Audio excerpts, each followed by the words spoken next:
आपने कभी सोचा है मूविंग एवरेज का इस्तेमाल करने के बाद भी ज्यादातर ट्रेडर्स बार बार लॉस क्यों करते हैं? चार्ट पर साफ सिग्नल था, आपने ट्रेड लिया लेकिन मार्केट उल्टा चला गया। क्या इसका मतलब मूविंग एवरेज काम नहीं करते हैं? नहीं, असल प्रॉब्लम टूल्स की नहीं है, हमारी साइकोलॉजी की है। आज मैं बताऊंगा मूविंग एवरेज ट्रेडर्स की 3 सबसे कॉमन साइकोलॉजिकल गलतियां, और इन्हें अगर आपने कंट्रोल कर लिया तो मूविंग एवरेज आपके लिए एक पावरफुल पार्टनर बन सकते हैं। तो आइए चलते हैं पहली गलती पर, वो है परफेक्ट सेटिंग की तलाश। कभी 20 पीरियड का एमए, कभी 21 का और फिर कभी 15 का, और आपको लगता है जैसे कि सही नंबर मिलते ही सारे लॉसेस गायब हो जाएंगे।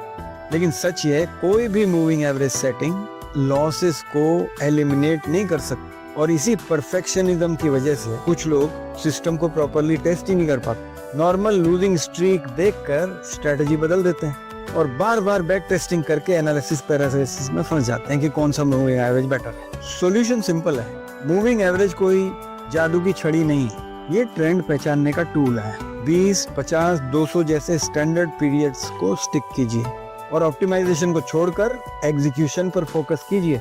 दूसरी गलती है इम्पेशंस। आप तो जानते हैं मूविंग एवरेज हमेशा प्राइस से पीछे चलता है क्योंकि ये लैगिंग इंडिकेटर्स।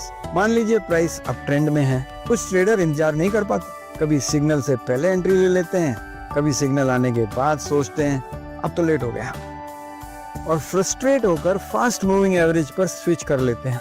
9 पे चले गए, 5 पे चले गए, 14 पे चले गए, वहां पे फिर सिर्फ विपसाइज मिलती हैं और वहीं से लॉस शुरू हो जाता है। तो सॉल्यूशन यही है, मूविंग एवरेज को ट्रेंड फॉलोइंग टूल की तरह से देखें। इनका काम है मूव का मिडिल हिस्सा पकड़ना, ना कि एग्जैक्ट टॉप या बॉटम। अगर आप ट्रेंड के बीच में एंट्री पकड़ पाए तो वही आपकी असली जीत है। तीसरी और सबसे सटल गलती जो है वो है सेलेक्टिव सिग्नल्स। यानी कि कुछ ट्रेडर्स रूल तो बना लेते हैं लेकिन सिग्नल्स वही लेते हैं जो उनकी ओपिनियन से मैच करे।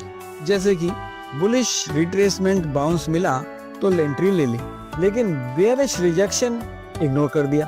तो प्रॉब्लम यह है कि ऐसे में सिस्टम फिर अनरिलायबल हो जाता है। मार्केट को हर बारे में हमारे ओपिनियन की जरूरत नहीं होती, जो रूल बनाया उसको फॉलो कीजिए, क्योंकि उसके डेटा को कंसिस्टेंटली फॉलो करने से ही कंसिस्टेंट रिजल्ट आएगा।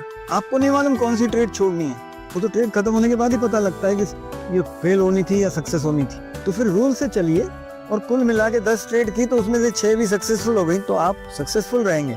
लेकिन उन 4 लॉसेस को लेने की तैयारी रखिए। जरूरी नहीं है 4 हो, 2 ही हो, 1 हो, 1 भी ना हो या 5 हो जाए। लेकिन अगर आपका रिस्क मैनेजमेंट सही है और आपकी स्ट्रैटेजी में एंट्री लेना है तो एंट्री लीजिए और एग्जिट कीजिए। कनेक्ट कीजिए इन तीनों गलतियों को। परफेक्शनिज्म से इम्पेशंस आती है, इम्पेशंस से सेलेक्टिव पिकिंग शुरू हो जाती है, और यही साइकिल ट्रेडर्स को बार बार लॉस में ले जाता है। अगर आप इस चेन को तोड़ पाए तो मूविंग एवरेज आपके लिए एक भरोसेमंद ट्रेडिंग पार्टनर बन सकते हैं। याद रखिए, moving average probability based tool है, कंसिस्टेंसी पे काम करते हैं, परफेक्शन पर नहीं।